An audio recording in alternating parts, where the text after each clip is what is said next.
प्रधानमंत्री उन तमाम 8 चीतों को, उनके क्रेट्स को अब ये खोल दिया गया। और ये देखिए, पहला चीता खुद फोटोग्राफी करते हुए। ये बहुत ज्यादा ये महत्वपूर्ण पल। आप सोचिए, 70-75 साल हो गए हमारे देश में चीते विलुप्त हो गए थे,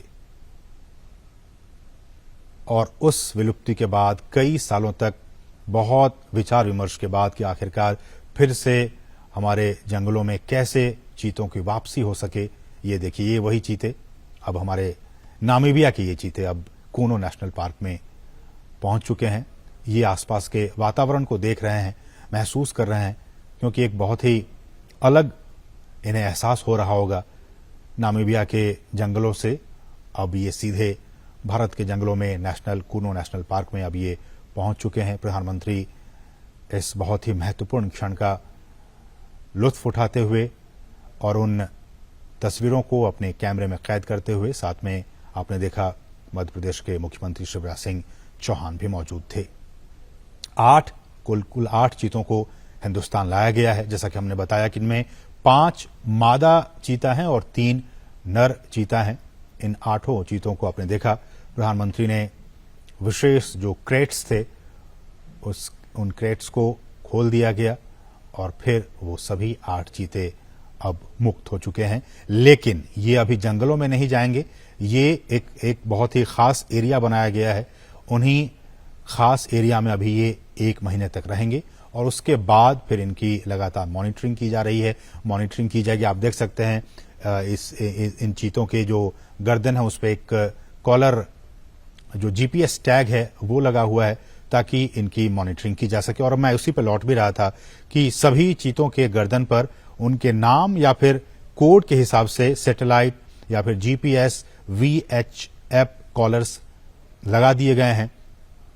और इसी नेशनल पार्क में जो हम आपको दिखा रहे हैं, ये कूनो राष्ट्रीय उद्यान, कूनो नेशनल पार्क, इसमें एक डेटा डाउनलोड फैसिलिटी सेंटर बनाई गई है।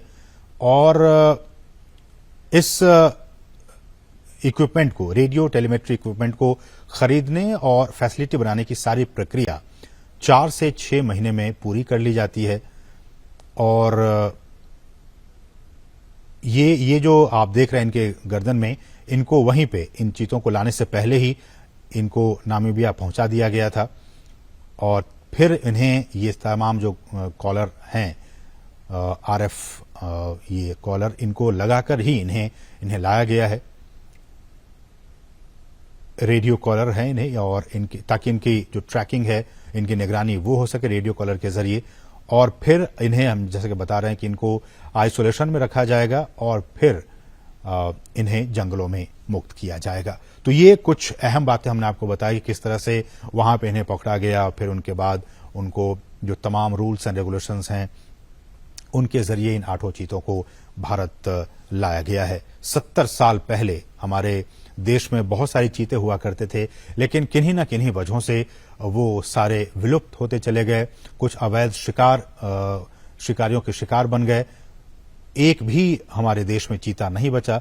लेकिन सरकार लगातार कई सालों से प्रयास कर रही थी कि हम जो हैं वो इन चीतों को वापस से एक बार फिर से लाएं, चूंकि पारिस्थितिकी तंत्र भारत का भी बहुत बेहतर है। और जैसे कि हमने कहा कि नामीबिया के जो वैज्ञानिक थे वो महीनों तक यहाँ पे आते रहे, जाते रहे, और यहाँ का जो भूवैज्ञानिक स्थिति है, यहाँ की जो जलवायु है, उनका उन्होंने अध्ययन किया। और अध्ययन करने के बाद ही वो इस नतीजे पर पहुंचे कि इन तमाम चीतों को मध्य प्रदेश में जो कूनो नेशनल पार्क है, वहां की जो स्थिति है, परिस्थिति है, जलवायु है, उसके हिसाब से छोड़ना ज्यादा उचित होगा। तो उसके बाद ही यह फैसला लिया गया। और हमने आपको बताया कि इन तमाम चीतों के गर्दन में रेडियो कॉलर लगे हुए हैं ताकि इनकी मॉनिटरिंग की जा सके। और विशेष हमने बताया कि आपको चिनूक हेलीकॉप्टर के जरिए इनको यहाँ पे लाया गया। और प्रधानमंत्री मोदी आप देख सकते हैं इनको विशेष जो क्रेट्स थे उनको खोलकर, और प्रधानमंत्री ने इनको खुद वहां मुक्त किया। वो वहां पे अब विचरण कर रहे हैं। जो चीता प्रोजेक्ट है, अगर मैं इसकी बात करूं, ये भी बहुत महत्वपूर्ण है आपके लिए जानना कि किस तरह से भारत में चीतों को एक बार फिर से बसाने की यहां पे कार्य योजना बनाई गई और इस योजना के तहत 5 साल में देश के कई नेशनल पार्क में ऐसी उम्मीद की जा रही है, जो हमारे वैज्ञानिक हैं, जीव वैज्ञानिक हैं, उनकी तरफ से ये कहा जा रहा है कि अगर ये ट्रांसलोकेशन और यहां पे ये सारी चीजें सही अनुमान के मुताबिक प्लानिंग के हिसाब से सब कुछ ठीक रहा तो आने वाले 5 से 10 साल में इनके जरिए और भी जो बच्चे होंगे उनको ऐसे उम्मीद की जा रही है कि 40 से 50 चीते पैदा होंगे और फिर उनको देश के अलग अलग नेशनल पार्क में फिर उन्हें बसाया जाएगा। बहुत ही महत्वपूर्ण, अभी तो सिर्फ ये 8 चीते कूनो नेशनल पार्क में आए हैं, लेकिन इनके बाद इनकी जब आबादी बढ़ेगी, ऐसी उम्मीद की जा रही है कि 40 से 50 के तादाद में इनकी आबादी होगी आने वाले 5 सालों में, तो उसके बाद इनको फिर देश के अलग अलग नेशनल पार्क में फिर इन चीतों को बसाने का काम किया जाएगा।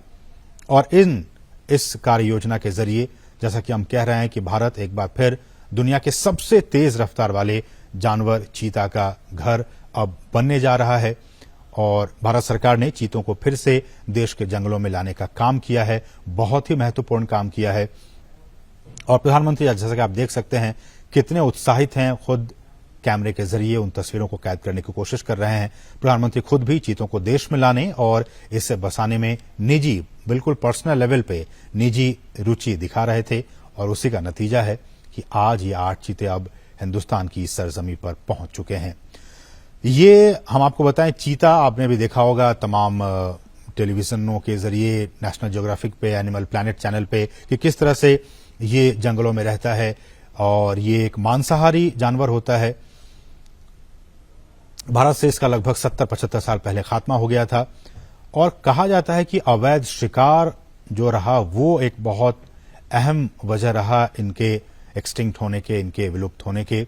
ज्यादा शिकार और ये भी कहा जाता है कि जो चीतों का जो नेचुरल हैबिटेट था उनको भी काफी नुकसान पहुंचा था, इसलिए धीरे धीरे विलुप्त हो गए। बहरहाल देश में चीतों को फिर से लाया गया है और हमारे जो जंगल हैं उनका जो इकोसिस्टम है, उनका जो पारिस्थितिकी तंत्र है, ये अब उनके लिए वरदान साबित हो सकता है।